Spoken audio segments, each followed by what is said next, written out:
Well, hi, Mrs. Clay. How are you? I'm good. Good. It's great to see you again. Have a seat here. Thank you. You're looking fantastic today. Thank you. I try. Now doing a little shopping? Yes. Yep. Awesome. So, it looks like we got some test results back, and it looks like you've been diagnosed with osteoporosis. Was that a bit of a shock to you? I've been feeling the age, Yeah. but yeah, definitely a surprise that I'm there already. Well, there's some good news and some bad news. The good news is that at 62, there's still a lot of life to be lived, right? It's not something that it's terminal, right? It's gonna be a situation where we develop some interventions and get you on some medication, and we're gonna control this as we move forward the best we can. Sounds good. So, tell me what you know about osteoporosis. I know it's an issue with your bones not being strong. Yeah. And essentially, our bones over time, because of a couple of different mechanisms, are losing mass. And they become weaker, brittle, and more frail. So what we're going to do is we're going to talk about some things that we can do moving forward to slow that progression. I'd like that. Good. Yeah, I think it's just important that we have an honest dialogue so that I understand what you're feeling and you're able to express to me those concerns that you have, that we'll be able to do the best that we can putting these two heads together. Absolutely. Yeah, no, I appreciate you guys' extra knowledge. So I wanted to ask you, are you aware of some of the risk factors of osteoporosis? I think being female is one of the only ones that I know. It is, Lucky isn't us. it? Yeah, life's not fair, is it? Yeah, your gender does put you at a higher risk. And unfortunately, that is a non-modifiable risk, meaning we haven't quite found the fountain of youth yet, right? Yeah. So, Look. the important thing to remember is that there are modifiable and non-modifiable risks that you're going to face along this journey that you're taking, that we're taking together. Some of the modifiable, well, let's start with the non-modifiable. Family history is shown to be one of the non-modifiable risks that we know about osteoporosis. Are you aware of anybody in your family who's had osteoporosis? I'm not sure if my mother had it specifically, but I know that she broke a hip in her when she was 72 that put her in a wheelchair. Okay. And at that age, it certainly could be that was some osteoporosis. It'd be tough to know without being more aware. Her age, 72, puts her into that higher risk category.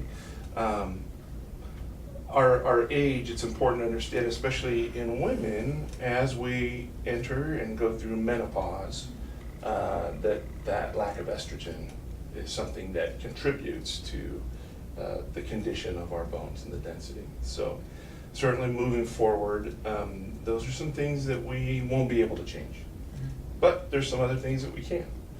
I know you met with a dietitian, is that right? You had a consult with a dietitian? Yeah, we talked about estrogen therapy, but that was just barely, mostly about what I eat for breakfast, lunch, and dinner, and Okay. prefer to snack on.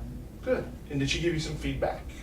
She did mention, dairy and not too much protein and some other things that I could work on. Okay. How did you feel about that? After you sat with her and you get up and you leave, and what goes through Lisa's mind after that meeting? She gave me a list of things that were good for me, and I can go grocery shopping and pick them up, so that list helps a lot. Good. And I can try out, see what I like. And stick I with think, those. I think that's fantastic. We have some pamphlets that we're going to give you. Mhm. They're going to put you in touch with some support groups. They're going to help you as you do your shopping to become a lot more aware of what we're buying and of the nutritional value of the food that we're buying. So we're going to kind of become educated together about, when we're walking through the store, what is it that I need and what are some of the things that maybe I want to avoid. Okay. I saw that you were a former smoker, right? Yes. just want to tell you, great job. It's incredible. It's so hard to quit smoking. Yes, that was a friend of mine for many years, but it's been quite a few since I quit, thankfully. Well, that and not drinking are two of the best things that you can do for your health, especially with osteoporosis. Good, good. An adequate diet, you're right, that is sufficient in sufficient in calcium.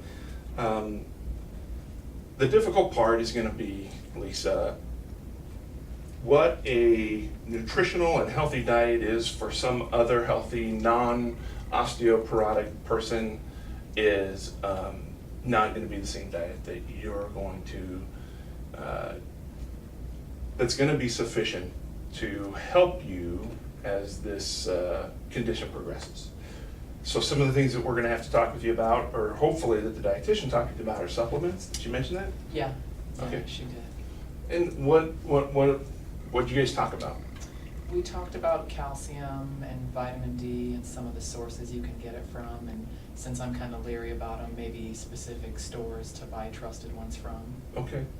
So tell me about, you say the word leery. Mm-hmm. Are you comfortable taking supplements? Well, given my new diagnosis, I'm willing to try something. I didn't really want to before, but now since I'm doing more tests on me, showing some stuff that I don't need my back to hurt any more than it already does. Yeah. I can tell you that at your age and where we're at with the bone density results, that you're going to need supplements. And so I want to answer whatever questions you have about them, and I want to make sure that you understand the importance of them. Did she talk about calcium? She did. What do you remember about calcium when you talked with her? I remembered that the recommended dosage should be split up. Yeah, do you remember what the recommended daily dosage is? Not offhand. Yeah, it's a lot like my SAT score, 1200. So the recommended dose is 1200 milligrams in a day. Now, the important thing to remember, and the emphasis that the dietitian was making, was the need to split that dosage up. Our body can only absorb and process so much calcium, about 600 milligrams. And so if we were to take the 1200 milligrams in the morning or 1200 milligrams at night, our body's not going to be able to use all of that. It's going to, use what it's able to process, and then it's going to get rid of the rest. So splitting up those dosages gives your body the maximum benefit from that calcium. Did she talk at all about vitamin D? She did mention that. Okay, and what'd she say? She mentioned that there was a couple different types and that I could get some from the sun. Yeah, sun's a great source. There's what we call synthetic and non-synthetic. Synthetic is a D2. It's a little bit more difficult to process in the gut. Vitamin D3, you're right, the sun is a great source. You could probably get all that you need, 15 minutes in the sun, maybe find some time in the morning if you're able to go out for a short walk, and maybe some time in the evening. It's a great opportunity. The importance of vitamin D, especially vitamin D3, is that you need it in order to process the calcium. So your body is going to require these two substances in order to work most efficiently and effectively in your body. You feel comfortable with that? That's not something that I take in the morning and night as well, correct? You can take it in the morning or at night. Gotcha. Does not matter. Whatever's most comfortable with your current medication regime. What we want to make sure of is that you're taking your medication at the correct time, at the correct doses, so that there's no duplication. Before I jump too far forward, are you taking any other medications right now? I saw that you have rheumatoid arthritis. Yeah. And are you taking anything for that right now? Prednisone. Okay. How long have you been taking that? About 4 years. So prednisone is, what's your dosage? 10 milligrams a day. Okay.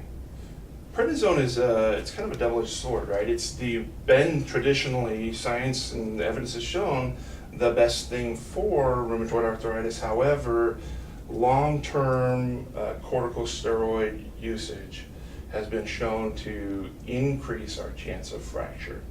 So I don't want to change anything But what I want to make sure is that when we leave here, you meet with the provider and you discuss that so that we make sure that there's no drug interactions, so that the clinician can adjust whatever needs to be adjusted in the dosage. Okay. You feel comfortable with that? Absolutely. Okay. Some other medications that will probably be discussed are Thiphos. I want to look and see at some of your lab results here too, sorry. No, it's okay. I know I'm laying a lot on you. Do you feel like you're taking away a lot? I'm trying. I like the handouts. They help a lot. Perfect. Well, we're gonna leave you with no shortage of handouts today. What I was gonna mention to you was, since we're talking about medication, is that there are medications out there that are gonna help. The biphosphonates is a family of medications that it actually is more beneficial in women who cannot tolerate estrogen therapy. The reason I bring it up is I want you to know that we will find something that works for you. Wonderful. What it might take is some time, Okay. trying to figure those things out. Yeah, I'm kind of sensitive, so it's nice to know there's options. Super. Exercises, there's gonna be a host of activities that you're gonna be able to do. There's gonna be some activities that we're not gonna want you to do. What are some activities that you would guess we probably wouldn't want you doing? Heavy lifting? Heavy lifting, bungee jumping, Skydiving? skydiving, and yeah, no, so anything that we would consider high impact, we definitely would want you to rethink, right? Because as this condition progresses, like I said, your bones are gonna get weaker, and we're gonna do everything we can to maintain the minerals that you need. But things like bungee jumping, gymnastics, all those things are the things that we're gonna probably take off your plate for you, which is a great excuse to not do them anymore, right? Yeah, absolutely. What we'll probably have you doing are things like yoga, things like Pilates, things that are low impact. The key is, Lisa, we don't want you doing a lot of really heavy strenuous activities, and we do not want you at this other spectrum, which is static, because that's the worst thing we can do. We need to keep moving. We need to keep our body active. And so we're gonna find some things, and we can talk again. There's some great resources that we're gonna give you that on your follow-up appointment we can sit and discuss as well. I'm not sure that I have a whole lot other. I think that's kind of my shtick. I'm sure you probably have a million questions going through your head. Tell me, what are you thinking about? What kind of things do you recommend that are good for me to do, other than yoga and Pilates? I've heard about that, but I don't know if I'm hip enough to do. Well, you know what we'll do? Before we're done here with the teaching session, we'll get online and we'll go to the National Foundation of Osteoporosis, and we'll look together at some of the activities they recommend. Gotcha. Let's see here. I want to ask you just to take away a couple of things from our teaching session here. So, talking about osteoporosis, can you give me 3 risk factors of osteoporosis that we talked about? Being female, For sure. family history, and the risk factors, smoking. Smoking, yeah. So we've taken care of some of those non-modifiables, and we'll continue to manage those as we move forward. And the modifiables are the things that we're going to wave our hands at, because we can only do so much, right? Yeah. We'll take the correct medications, the correct dosages, and we'll let them do their part. So can you give me 3 high-impact activities you're going to avoid? Heavy lifting. Yeah, no more bodybuilding. skydiving. Bodybuilding's Yes. out. I know you like to wear that cute little Speedo suit. Give my grandson some competition. Yeah, so no gymnastics, no heavy lifting, no skydiving. Yeah, even running is going to be one of those things that we probably want to avoid. Yeah, I don't think my back would let me do that anyway. And then what are 3 safe activities, or 3 low-impact activities? Yoga, Pilates. Yeah. Most likely continuing to work on knitting my granddaughter's blanket. I heard about that. We, in nursing school, we had an instructor who, she was over the moon because she had this grandbaby on the way. And we were excited for her. Let's see here. Can you give me just a rationale talking about calcium and vitamin D? Do you remember a rationale or two about why those two are important and why they're important to take together? I know that you need them both together to help, the vitamin D to help absorb the calcium. That's right. And I remember in the dietary consult, I think they said you could get it together in one pill. That's absolutely correct. Yep. And then maybe lastly to that, a diet component. What can you tell me about your diet that you're gonna try to maintain? Some dairy. Dairy, Dietary. yeah. Sources of calcium, right? Mhm, yeah. And what are we gonna avoid? Excessive protein and Junk food, soda pop. Twinkies. All right. Well, I'm gonna give you these handouts like I talked with you about, and we're gonna get online here and we're gonna look at a couple more activities, and I'm gonna get you some resources so that you feel like you are not doing this alone. Appreciate it. Sounds good. What do you think?